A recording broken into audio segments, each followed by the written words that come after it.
Panginoon, maraming salamat po sa umagang ito. Salamat, Panginoon, dahil kayo ay buhay. Salamat, Panginoon, dahil kami, Panginoon, ay narito. Nararamdaman sa kalagitnaan namin ang presensya ninyo. Salamat po, Panginoon, dahil lahat ng inyong ipinangako, mula noong una hanggang ngayon, mula sa mga nasusulat sa Biblia, lahat po ito ay inyong itinupad, Panginoon. Kasama na rito, Panginoon, ang pagtupad ninyo na kayo ay muling nabuhay. And Lord, sa umagang ito, sa amin pong paglapit sa inyo, dalangin namin, Lord, na kami po ay pakalinisin ninyo. Kung meron po kayong mga nakikitang karumihan, kung meron po kayong mga nakikitang kasalanan, kung meron po mga pinakatago-tago sa aming mga puso't isipan na hindi po namin nababanggit or nabanggit man namin ito, Lord, kami po ay patawarin ninyo dito. Dalangin namin, Panginoon, ang malinis na puso't isipan upang maging malaya ang banal mong spirito na mangungusap po sa amin at mangunguna sa umagang ito. Wala po kaming ibang hinihiling, Panginoon, kundi ang pangalan mo lang, aming Yesus. Kundi ikaw lamang, aming Yesus. Dahil ikaw lamang po ang may kapangyarihan para baguhin kami. Kayo lamang po ang may kapangyarihan para bigyan ng purpose ang buhay po namin. And Lord, as we come to you this morning, nawa magkaroon po kami ng puso na mapagpakumbaba, nawa magkaroon po kami ng puso na handang makinig at handang sundin ang mga gusto niyo pong sabihin. Lord, ilagay niyo po ako sa inyong likuran. Ikaw lamang po ang manguna. Nawawala pong kahit anong bahid ng presensya ko ang maranasan nila. Nawa presensya niyo lamang, Panginoong Yesus, ang maranasan ng bawat isa. We offer you this morning and we bring back to you the highest honor and glory. In the name of Jesus Christ we pray. Amen and amen. Praise God, tayo pong lahat ay makakaupo na po. Bago po tayo magpatuloy sa pag-aaral po natin ngayong umaga, patungkol sa salita po ng Diyos, ay meron po muna akong mga pictures na ipapakita sa inyo. At tatanungin ko po kayo kung kilala nyo ba tong mga taong ito. So unang picture po, mga kapatid, next slide please. Kilala nyo po ba kung sino siya? Siya po ay si Michael Jackson. Michael Jordan. So kilala po natin si Michael Jordan bilang isang magaling na basketball player. At siya ay hindi lang basta magaling. Siya ay tinuturing na greatest of all time na basketball player. Hindi lang yon, meron pa isang picture na ipapakita. Ayan, sino yan? Sino yan? Hindi ako yan. Kaninang umaga, tinanong ko yung anak ko, anak, sino yan? Eh, nakaganto ko, Daddy. Hindi po ako yan. Ang picture po na yan ay si Cristiano Ronaldo. So si Cristiano Ronaldo, mga kapatid, ay tinuturing na greatest football player. Pero hindi lang naman siya yung greatest. Meron pang iba. Pero one of the greatest football player ay si Cristiano Ronaldo. Ito pa, meron pa ipapakita. Maliban sa sports, tignan natin tong iba. Sino to? Si Dolphy. Si Dolphy ang tinuturing na greatest comedian ng Pilipinas. Di ba? Siguro hindi lang naman siya, pero one of the greatest na tinuturing na comedian sa Pilipinas. And lastly, last na to mga kapatid. Ito, tatlo. Sino yung mga yan? Si Pacquiao, si Muhammad Ali, si Floyd Mayweather. So, mga pinagtatalunan to be the greatest boxer of all time. So mga kapatid, kung titignan talaga natin, yung mga achievements ng mga tao na ipinakita ko po sa inyo, simula nung umpisa hanggang ngayon, ay talagang kahanga-hanga lahat po ng kanilang mga na-achieve sa buhay. Yung mga championships, yung mga MVP, yung mga records, at yung mga legacy nila, talaga pong kahanga-hanga. At talagang kung titignan natin, napakataas po ng level ng mga taong yan. Pero alam niyo po ba mga kapatid, kahit gaano po sila kagaling, kahit gaano po sila kakisig, kaganda ang katawan para maging handa sa bawat laban, may hangganan pa rin po ang kanilang mga buhay. May hangganan pa rin po ang kanilang mga kwento. Lahat po sila tumatanda. Hindi sila pabata, hindi lang lagi silang magaling, hindi lang lagi sila yung malakas. At balang araw, mga kapatid, etong mga taong to, meron man sa kanilang wala na, sila din ay mawawala rin. Sila po ay mamamatay din. Pero ngayon, mga kapatid, ngayong umagang ito, maliban po sa mga taong yan na napag-usapan natin, na ipapakita ko sa inyo, Pag-usapan naman po natin ang higit pa sa greatest. May kilala ba kayong ganon? Yung greatest of the greatest of all time. May kilala ba kayong ganon? Kumbaga, goat of the goats. Di ba siya yung goat? May goat pa pala sa mga goats na to. Hindi kambing Hindi kambing. Pag sinabing goat is the greatest of all time. Meron pa palang greatest of all. Hindi lang siya basta goat, siya ay goat of all goats, siya ay walang iba kundi sino? Sino? Si Jesus. Si Jesus po mga kapatid, ang goat of all goats. Siya po mga kapatid, ang ating pag-uusapan ngayong umaga at ang title po natin is, mga kapatid, The Goat of All Goats, the Risen King. And that is Jesus Christ. So babasahin po natin ang Matthew chapter 28, pero dahil napakahaba po ng verses na yun, patungkol po sa resurrection of Jesus Christ, isasama po natin siya per points na babasahin po natin. Alam niyo po ba mga kapatid, kahit na noon, nung mga unang panahon, sa panahon po ni Jesus, kahit nagpakita na siya sa mga tao na siya ay buhay, marami pa rin pong naniniwala na siya ay hindi Diyos. Noong mga unang panahon at until now, kahit maraming witnesses na nagsasabi na si Jesus daw ay buhay at kinonquered ang death, hindi pa rin po sila naniniwala. Pero isipin natin to mga kapatid. Isipin po natin to. Kung pinaniniwalaan natin ang lahat ng achievements ng mga nakita natin kanina, yung mga greatest ng sports, greatest ng acting, or greatest ng kahit anong bagay na maiisip ninyo, kung pananiniwalaan nyo lahat ng bagay na yon, mas dapat paniwalaan natin si Kristo. Tama ho ba mga kapatid? Mas dapat paniwalaan natin yung talagang nagbigay ng malaking impact sa history. Hindi lang siya basta nagturo, kundi hindi lang siya basta gumawa ng milagro. Siya po ay namatay at muling nabuhay. Bago po ako magpatuloy, alam niyo po ba, napakalaki po talaga ng impact na ginagawa ni Jesus sa mundo po natin. Imagine kapag Pasko, sa kanyang kapanganakan, tumatahimik ang buong mundo. Napapansin niyo po ba? Tumatahimik ang buong mundo, nasi-celebrate ang kasiyahan, at hindi lang yon. Pag Holy Week, sa kanyang kamatayan at muling pagkabuhay, tumatahimik pa rin ang buong mundo. Ibig sabihin talagang sobrang laki ng impact ni Jesus na dapat nating paniwalaan that He is the greatest of all greatest. Amen ba? So what are the 3 reasons why Jesus is the greatest of all time? Ano po yung 3 na rason na kailangan nating tignan why Jesus is the greatest of all time? Number 1, mga kapatid, He is the greatest of all time because the empty tomb proves His power. Pinakita po, mga kapatid, ng libingan na wala yung katawan ni Jesus, ang kanyang kapangyarihan. Bakit? Basahin muna natin ang Matthew chapter 28 verses 1 to 6. Basahin po natin siya. Now after the Sabbath, as it began to dawn toward the first day of the week, Sabbath is Saturday, nung time po na yon, at ngayon, at kinabukasan, yun po ay Sunday. Parang Sunday natin ngayon. So, as it began to dawn toward the first day of the week, Mary Magdalene and the other Mary came to look at the tomb.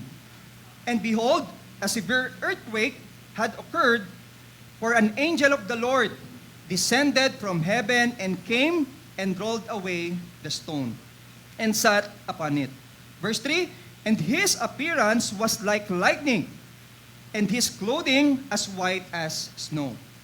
Verse 4, the guards shook from fear of him and became like dead men. So para po silang namatay.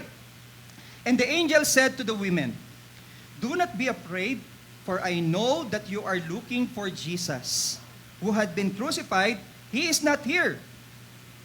He is not here, for he has risen, just as he has said. Come, see the place where he was lying. Alam niyo po mga kapatid, ito pong event na to, hindi po pinapakita ng event na to na si Jesus ay bigla na lang nawala. Hindi pinapakita ng event na to na si Jesus ay may pinuntahan lamang or kung saan lamang siya pwedeng makita.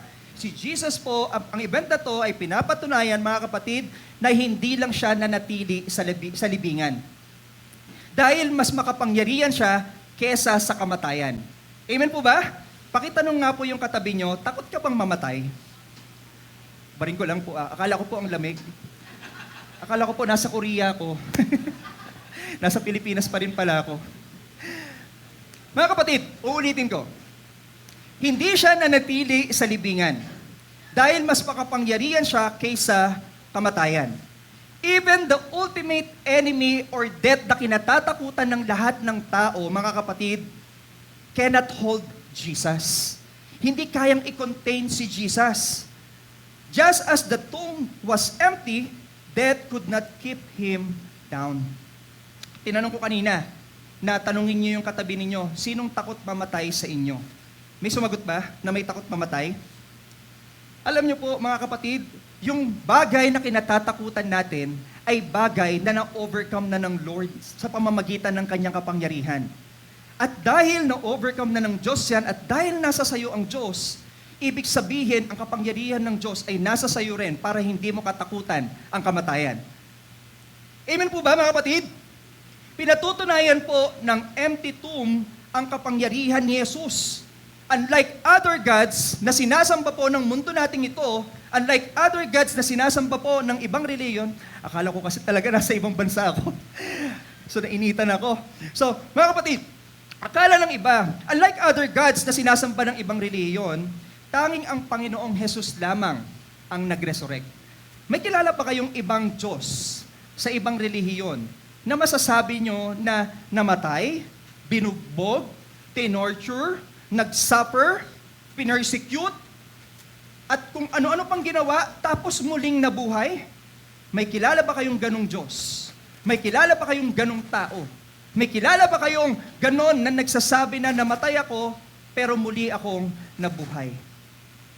Wala pong iba na na-record sa history, sa panahon natin ngayon at panahon noon, na namatay at muling nabuhay. Only Jesus proved that He can conquer death. At dahil na-conquered po ng Panginoon ang kamatayan, mga kapatid, ang resurrection ay ebidensya na walang makakapigil sa Panginoong Jesus sa kanyang kapangyarihan. Walang kayang pumigil sa lahat ng mga bagay na kaya niyang gawin sa buhay mo, sa buhay ko, at sa bawat buhay ng tao na nagtitiwala sa Kanya. Doon mas lalong naihayag ni Jesus. Alam niyo po ba, doon sa kamatayan na yon, doon sa libingan na yon, mas lalo niyang naihayag, lalo sa mga nagbabantay, ng mga soldiers, sa mga disipulo, yung kaya niyang gawin. Ano pang bibigay niyo sa akin? Ano ba ibibigay? Di ba, ang daming, ang kapangyarihan ng Diyos, mga kapatid, ay kayang ipakita sa tao na yung mga imposibleng bagay na hindi natin kayang gawin, kaya niyang gawin. Sa buhay po natin ito, mga kapatid, ano yung mga bagay sa buhay mo na sa tingin mo imposible na gawin mo at imposible na bigyan mo ng solusyon? For sure, marami tayong pwedeng maisip. Marami tayong pwedeng maranasan. Marami tayong mga nararanasan sa buhay natin ito na sa tingin natin imposibleng mabigyan ng solusyon, pero yun pala pwedeng bigyan ng solusyon ng Diyos.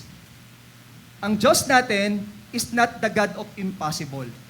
Our God is the God of possibilities. Siya ang Diyos na punong-puno ng posibilidad.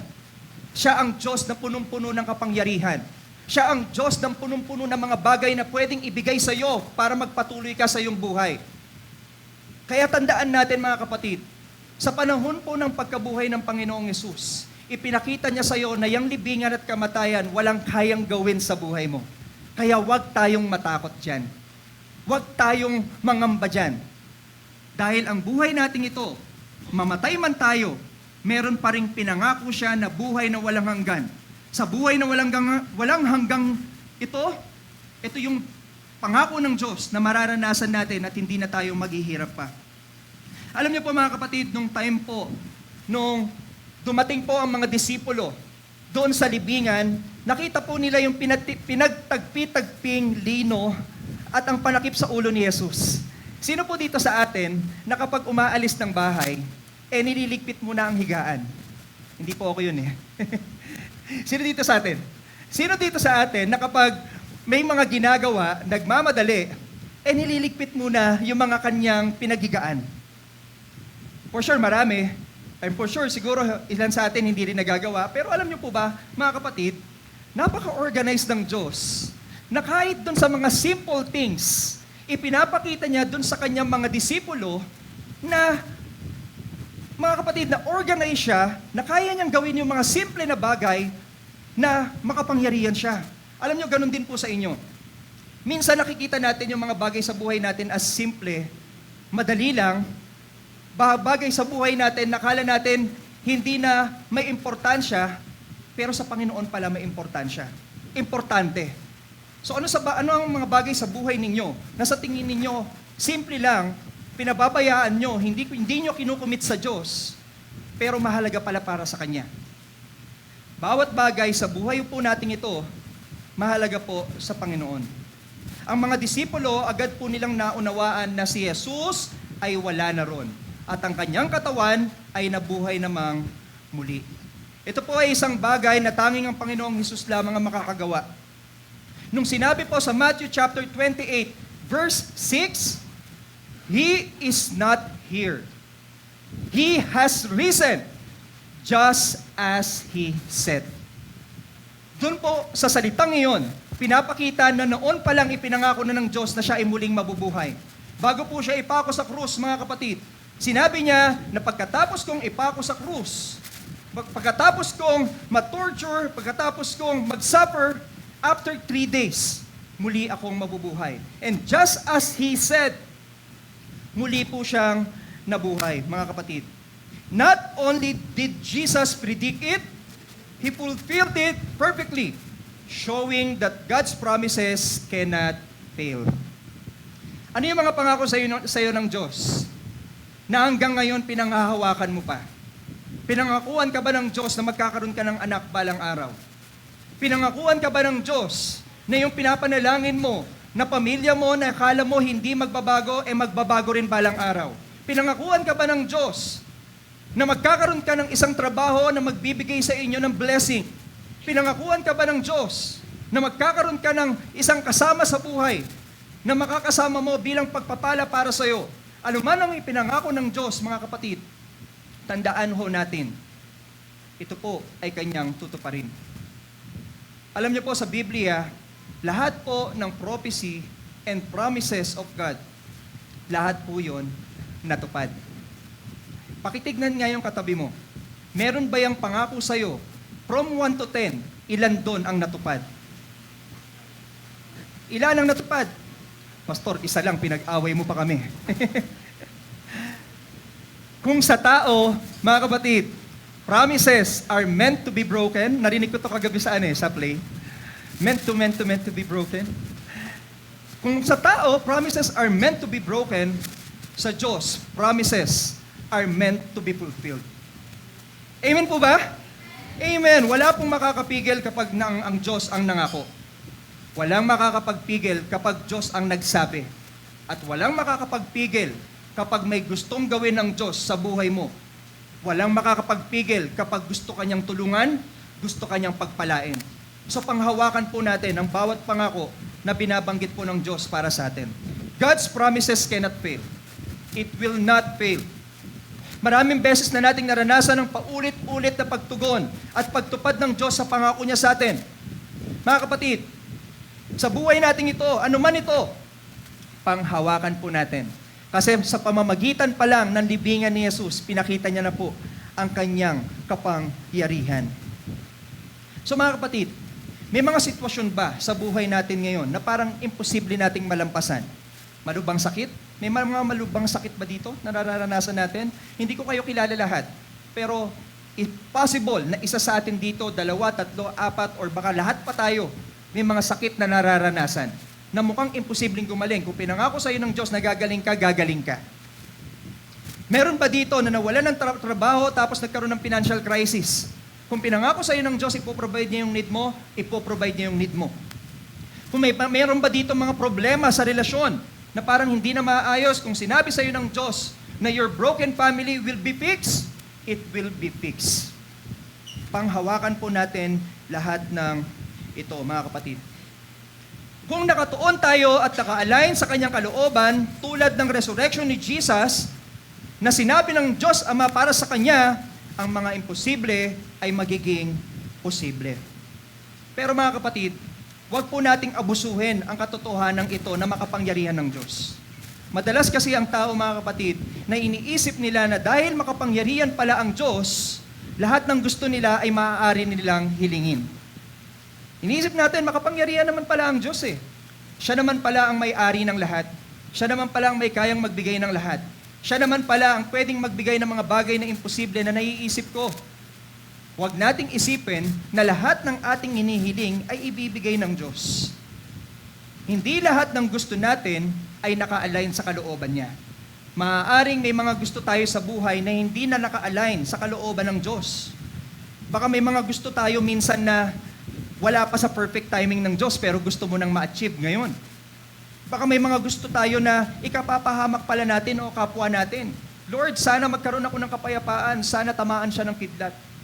Hindi yun ang kalooban ng Diyos.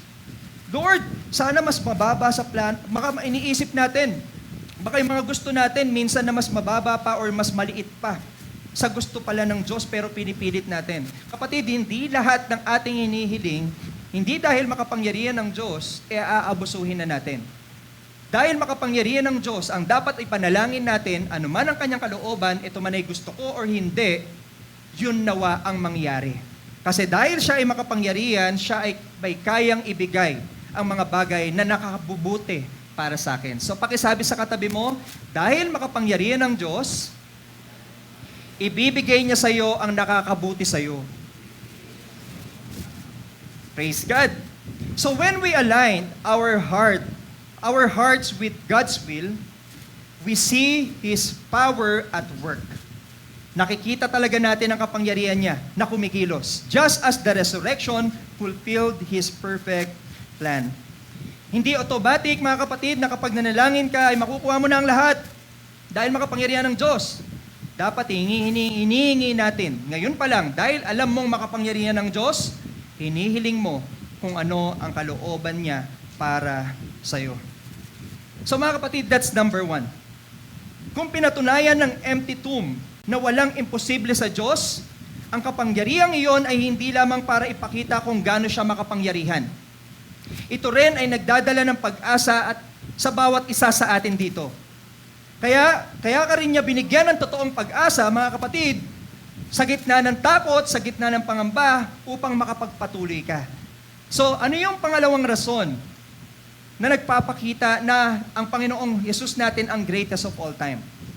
Mga kapatid, number 2 is, Jesus is the greatest of all time because the reason Jesus brings real hope. Nagbibigay po talaga siya ng tunay na pag-asa. Sa mundo nating ito, na marami ng peking pag-asa, na marami nang nagsasabi na sila ang pag-asa, na marami nang nagsasabi na bababa ang gasolina. Kapatid, ang dami pong mga bagay sa mundong to na nasasaktan tayo dahil tayo ay umahawak sa peking pag-asa at hindi tunay na pag-asa. Where can we get the real hope? We can only get it from the risen Jesus. From Jesus Himself. From the God. Mga kapatid, siya lang. Si Jesus lang. Basahin natin ang Matthew chapter 28 verses 7 to 10. And go quickly and tell His disciples that He has risen from the dead.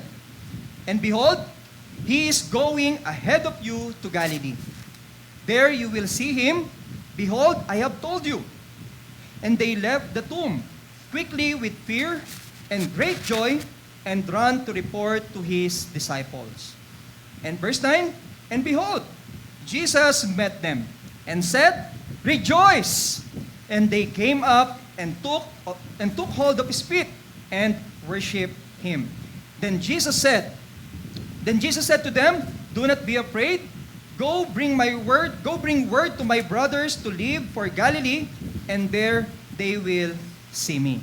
Alam niyo po mga kapatid, nung nakita nga ng mga disipulo si Jesus, hindi lang po ito isang basta balita na kanilang ipapakalat. Hindi lang ito basta balita na kanilang daladala, or hindi lang ito basta chismis na minarites ng mga anghel. Hindi lang to basta-basta balita na daladala nila. Ito po ay isang balitang nagbibigay buhay. Ito po ay isang balita na nagbigay po ng kasiyahan sa mga disipulo. Ito po ay isang balita na nagbigay ng kagalakan para sa kanila. Alam niyo po, nung nagpakita ang Panginoong Hesus, hindi lang po siya parang multo. Ano ang multo? Ang multo, hindi nahahawakan. Ang multo, iniisip natin na parang ilusyon. Hindi lang po siya basta parang imahinasyon, mga kapatid. Ang Jesus na nagpakita po sa mga disipulo at sa mga sundalong nagbabantay doon, totoong buhay. May katawan, may bakas pa ng pagkapako sa krus, may bakas pa ng pagkapako sa paa, siya po ay totoong buhay. The resurrection of Jesus brings assurance or katiyakan. Kanina tinanong ko sa inyo, sinong takot mamatay? May mga sumagot, may mga hindi sumagot. Ngayon, ang tanong ko naman sa inyo, nung nalaman ninyo na si Jesus ay buhay, ano po ang naramdaman ninyo? Nung nalaman ninyo, nung kayo ay naging Kristiyano, at na-prove nyo na si Jesus ay buhay, ano po ang naramdaman ninyo? Alam niyo po, ang resurrection ng Panginoong Jesus, ito po ay nagbibigay ng pag-asa at katiyakan at assurance sa atin. When Jesus rose from the dead, it confirmed that He is who He says He is. He is the Son of God. He is the Messiah. He is the Savior of this world. And He is the Lord of Lords, King of Kings, and Creator of everything. Ang kanyang mga salita at pangako ay lubos pong mapagkakatiwalaan. Kaya nung makita po ng mga disipulo, etong Panginoong Hesus natin, sobra yung kagalakan nila. Kasi yung pinaniniwalaan at pinagkakatiwalaan nila noon, mga kapatid, totoo pala. Yung kanilang pinagkakatiwalaan nila noon, buhay pala. Matapos ang crucifixion po ni Jesus, mga kapatid, maaaring lubog po sa mga negatibong emosyon yung mga tao noon.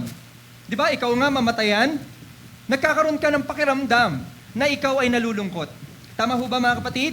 Kapag tayo po ay nawala ng mga mahal sa buhay, nagkakaroon po tayo minsan ng discouragement, na hindi na parang ayaw natin magpatuloy, na parang minsan gusto na nating mag-give up.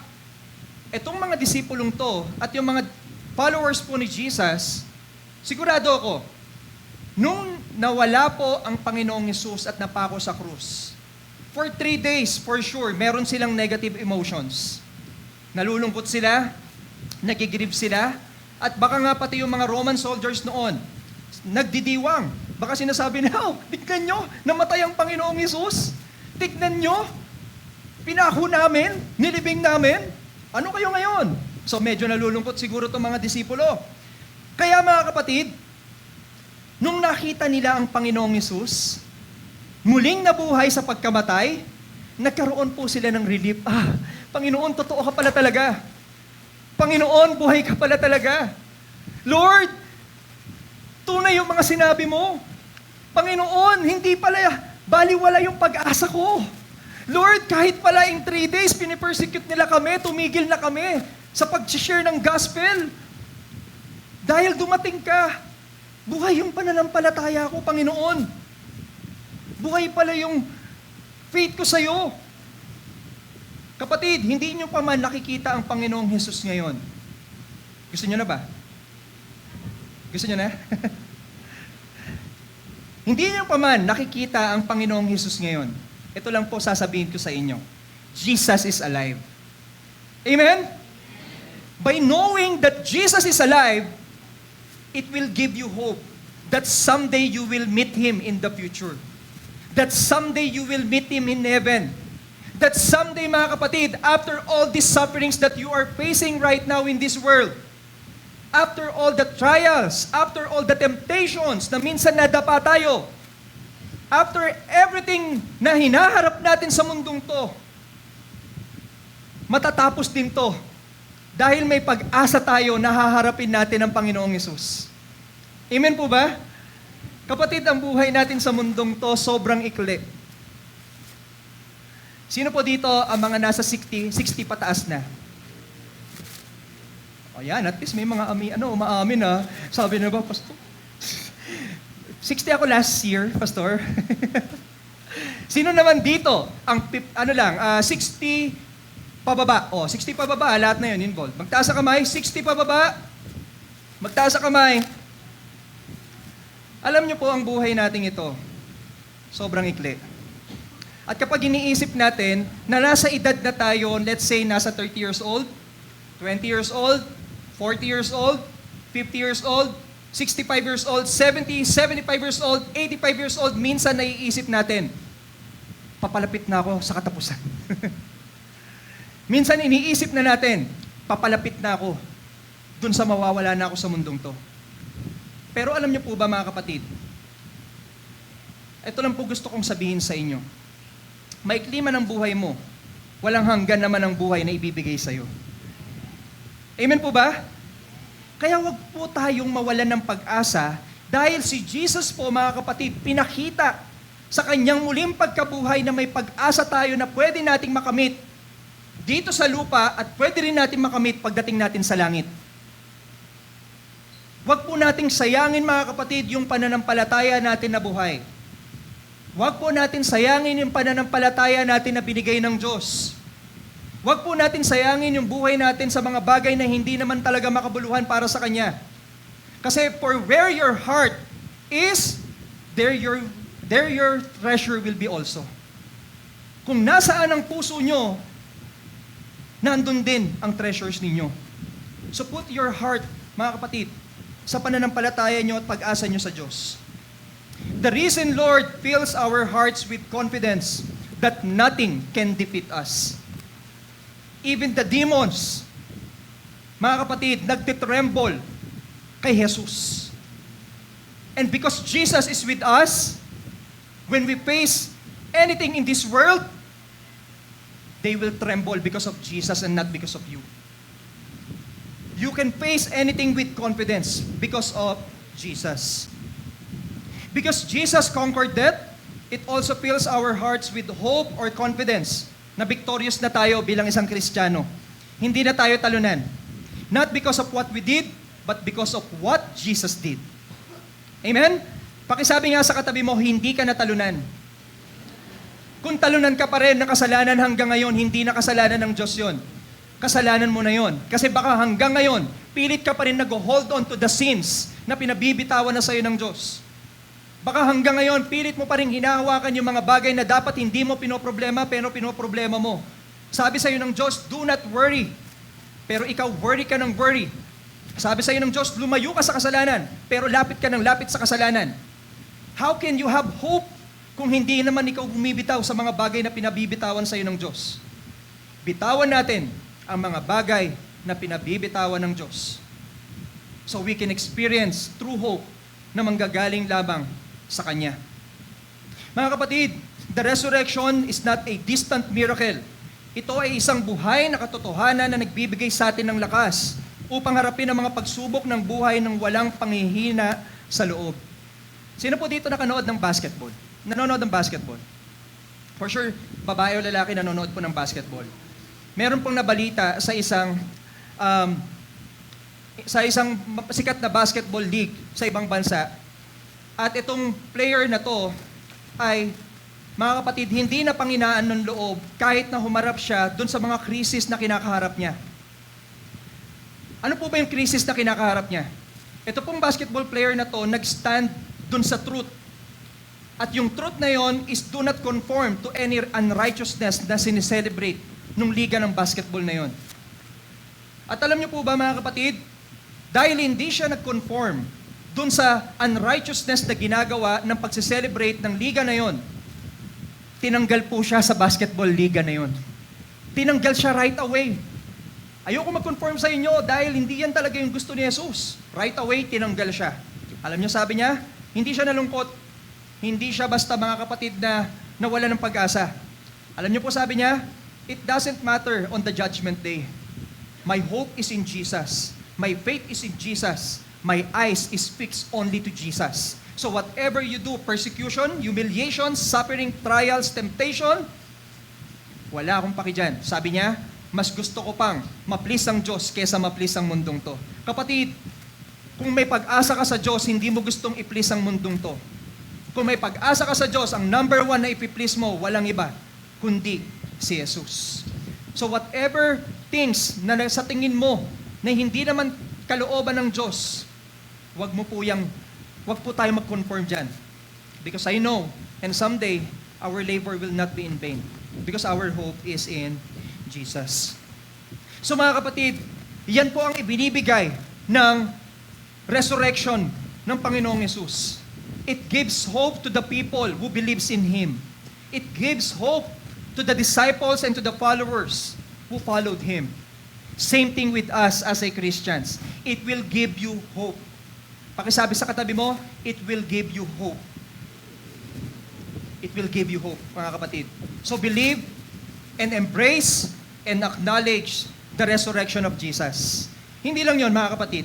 Alam niyo po ba, itong resurrection ni Jesus is not just an event na kailangan lang i-celebrate ng mga followers and disciples of Jesus that time. They did not only celebrate what Jesus did dun sa death. Alam niyo po ba kung ano pang ginawa nila, mga kapatid?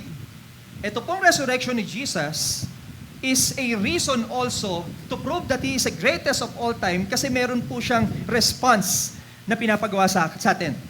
So, number 3, His resurrection demands a response. Alam natin, teka lang, hindi ako gagalaw. Kasi sabi ni na Gio, baka hindi daw ako makita sa camera. So, dito lang tayo. Mga kapatid, the resurrection of Jesus demands a response. Hindi lang to every year sineselebrate natin dahil meron tayong gustong i-celebrate na tradition and culture. Hindi lang to every year na nalalaman natin dahil meron tayong pinag-aaralan sa church. Every year, this is a reminder that we need to respond as a Christian to what Jesus is telling us to do. Basahin po natin ang Matthew chapter 28, verse 11 to 20. Now, while they were on their way, some of the men from the guard came into the city and reported to the chief priests all that had happened. And when they had assembled with the elders and consulted together, they gave a large sum of money to the soldiers and said, You are to say his disciples came at night and stole him while we were asleep. And if this comes to the governor's ears, we will appease him and keep you out of trouble.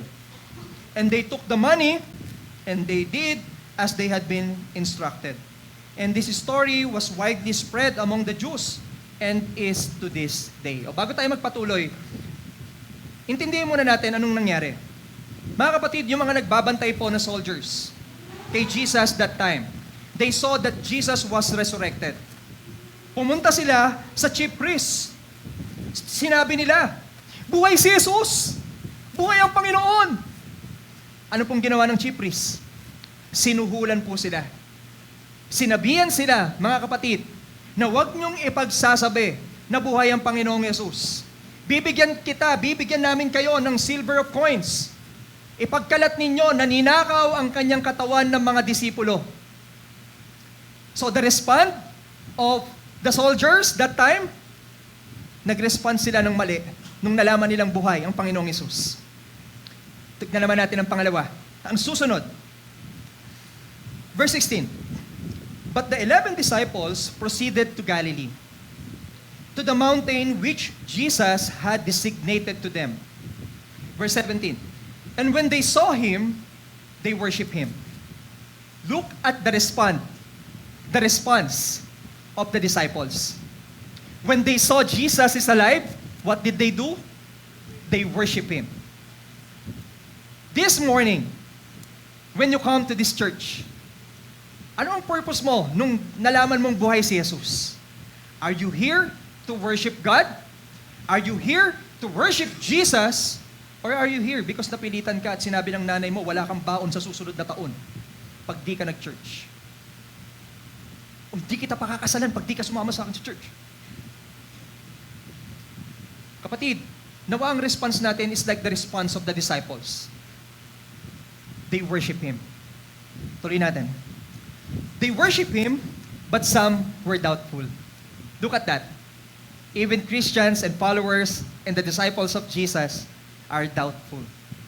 Maybe some of us here are still doubtful kung talaga bang buhay talaga ang Diyos. Maybe some of us here, hanggang ngayon, hindi pa rin talaga sobrang naniniwala 100% that Jesus is alive. Kapatid, nawa mangusap sa inyo ang Diyos, katulad ng pangungusap ng Diyos sa kanila. Tignan nyo to. And Jesus came up and spoke to them, saying, all authority in heaven and on earth has been given to me. Go, therefore, and make disciples of all the nations, baptizing them in the name of the Father, and of the Son, and of the Holy Spirit, teaching them to follow all that I have commanded you. And behold, I am with you always to the end of the very age. Nakita natin mga kapatid, there are two types of people na nag-respond kay Jesus. The people who respond, who worship Him, and spread the resurrection of Jesus, and the people who didn't believe and spread na hindi totoo ang Diyos. Ang tanong ko, sino kayo dun? Sino kayo dun? Maaaring kilala mo ang Panginoong Jesus. Maaaring kilala mo siya na sineselebrate ang buhay niya kada Pasko. Maaaring kilala mo siya tuwing penitensya. Maaaring kilala mo siya tuwing sinakulo. Maaaring kilala mo siya tuwing dumarating ang panahon na siya ay pinag-uusapan. Pero ang tanong ko sa inyo mga kapatid, when you learn that Jesus was resurrected, ano ang response mo? Paano ka nag-respond sa gusto ng Diyos para sa'yo? Paano ka nag-respond para palalimin yung relasyon mo para sa Kanya? Paano ka nag-respond para ipakalat pa ang Kanyang salita? Paano ka nag-respond? Katulad ng sinabi ng Panginoong Hesus, go, therefore, and make disciples of all nations. Kapatid, you are not just a Christian dahil para sa'yo lang. Ulitin ko, makinig ko kayo sa akin. You are not just a Christian just because of you. Hindi mo basta nakilala ang Diyos dahil para sa'yo lang ililigtas ka. Ikaw lang liligtas ng Diyos sa mundong to. Ikaw lang special. You are not just a Christian, mga kapatid, dahil para sa'yo lang ang gospel. You are a Christian with a purpose.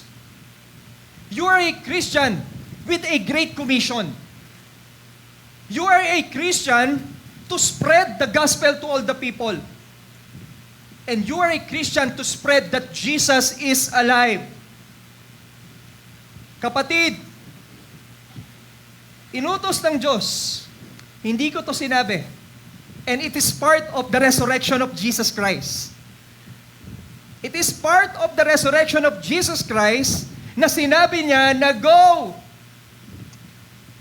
It is part of the resurrection of Jesus Christ to baptize.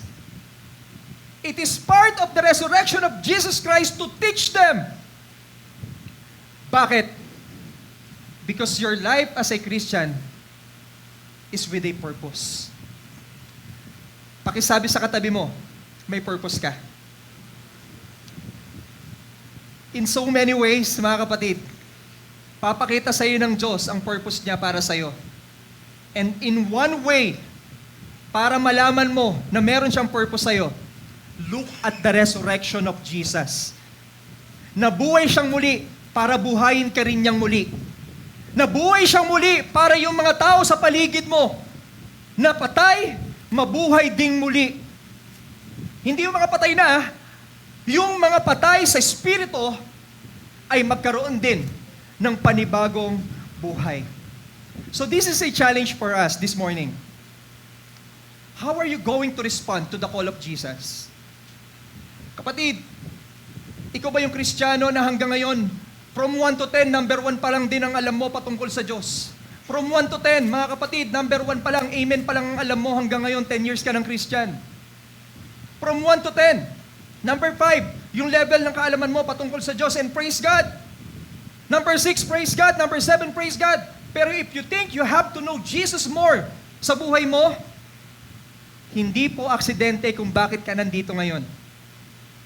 Hindi aksidente kung bakit ka nakaupo dyan ngayon. Hindi aksidente kung bakit ka kinakausap ng Diyos ngayon. Because the Lord knows na sa puso mo patay ka pa rin at kailangan kanyang buhayin. Na sa puso mo hanggang ngayon patay ka pa at kailangan yung kanyang bigyan ng buhay. Hindi lang basta buhay na walang hanggan, kundi buhay na merong halaga. Kaya sa umagang ito, sa resurrection ni Jesus, let's pray that God will talk to us. Na in the resurrection of Jesus, that God will do things, the things in our lives, para mapagtagumpayan at mangyari ang kalooban niya para sa atin. Tayo pong lahat ay saglit na manalangin. Panginoong Hesus, maraming salamat po sa muli ninyong pagkabuhay. Isa lang po itong patunay, Panginoon, na ang kapangyarihan ninyo ay walang kayang i-compare dito. Na ang kapangyarihan ninyo na kahit kamatayan ay malalagpasan ito. Na ang kapangyarihan ninyo, Panginoon, na kahit na yung mga bagay na mukhang imposible sa amin, magiging posible. Na dahil sa kapangyarihan ninyo, Panginoon, sa resurrection nyo at muli ninyong pagkabuhay, ang buhay naming patay, ang puso naming patay, bibigyan nyo ng buhay. Lord, I do not know kung sino yung mga pusong patay ngayon, Panginoon. Sa mga nanonood, sa mga taong nandito ngayon, Lord, hindi ko alam kung ano yung dinadaanan nila. Hindi ko alam kung ano man, Panginoon, yung nagbibigay sa kanila ng adlang para manatili dun sa kamatayan sa puso nila. Pero Lord, nawa yung resurrection mo, makita nila na yung buhay nila, Panginoon, may dahilan. Na yung buhay nila, Panginoon, bibigyan nyo ng pag-asa. Na yung buhay nila, Panginoon, ay bibigyan nyo ng pagmamahal, pananampalataya, at kapayapaan at kagalakan na nanggagaling sa inyo. Mga kapatid, hindi uli ang lahat para sa Panginoon, para tanggapin ka. Hindi uli ang lahat para sa Panginoon, para lumapit ka. Laging perfect yung timing ng Diyos. Sa lahat ng kanyang oras, inaayon niya yan sa kagustuhan at kalooban niya. Kaya kapatid, kung feeling mo, hindi mo pa kilala si Jesus, patay pa yung puso mo, wala ka pang assurance na meron kang buhay na walang hanggan pagkatapos mo sa mundong to, kapatid, kumakatok siya sa puso mo. Sinasabi niya sa'yo, anak, mahal kita. Anak, muli ako nabuhay para sa'yo. Anak, ililigtas kita sa kasalanan mo. Anak, ililigtas kita sa problema mo. Anak, alam ko, nahihirapan ka pero tutulungan kita. Anak, alam ko ang bigat-bigat, pero magaan lang yan para sa akin. Anak, kumakatok ako sa puso mo, tanggapin mo ko. Kapatid, kumakatok ang puso, sa puso mo, ang Panginoong Hesus natin. Huwag mo sayangin yung ginawa niya sa krus. Nagpakamatay siya, pinahirapan para sa mga kasalanan natin. Pero muli rin siyang nabuhay para sa'yo. So nawa, kung kinakatok ng Diyos yung puso mo at isipan mo at yung buhay mo, huwag mo sayangin at tanggapin siyang muli. Kung ikaw yung Kristiyano na parang laboy-laboy lang, naliligaw muli, huwag mo mong hintayin na i-commit muli yung buhay mo sa Panginoon. I-commit mo na ulit yan sa Kanya. Isuko mo na ulit yan sa Kanya. Dahil handa ka niyang tulungan, palakasin, palaguin, at bigyan ng pag-asa para makapagpatuloy sa buhay na to. Kaya kung gusto mo tanggapin ang Panginoong Yesus na buhay, sundan mo tong panalangin na to. Panginoong Yesus, tinatanggap kita bilang aking Diyos. Patawarin niyo po ako sa mga kasalanan ko. Patawarin niyo po ako sa mga bagay na nagagawa ko na hindi ninyo kalooban. Panginoon, tinatanggap kita bilang aking tagapagligtas, bilang aking Diyos, bilang aking Diyos na gagabay at hari. Panginoon, patnubayan mo ko sa paglalakad ko bilang isang Kristiyano. Nawa, mas makilala kita. Nawa, marami akong taong makilala na malapit sa inyo, na magbibigay ng paglago sa buhay ko. Panginoon, sinusuko ko na po sa inyo ang aking sarili. Salamat po sa buhay na walang hanggan. Salamat po sa krus ng Kalbaryo. Dahil dito, nalinis po ako sa aking kasalanan. At salamat din po, Panginoon, sa muli ninyong pagkabuhay. Dahil dito, ang aking pananampalataya ay buhay. Let me pray for you, Heavenly Father. Salamat po sa lahat. Salamat po sa muli ninyong pagkabuhay. We don't deserve, Panginoon, na bumalik ka pa dito at muling mabuhay para sa amin. Hindi namin deserve. Pero Lord, salamat po dahil kayo ay buhay at ang pananampalataya namin ito ay hindi patay at ito rin po ay buhay. Salamat po, inaalay po namin sa inyong lahat at ibinabalik ang pinakamataas na papurit po sa salamat sa dakilang pangalan ng Panginoong Yesus. Amen and amen.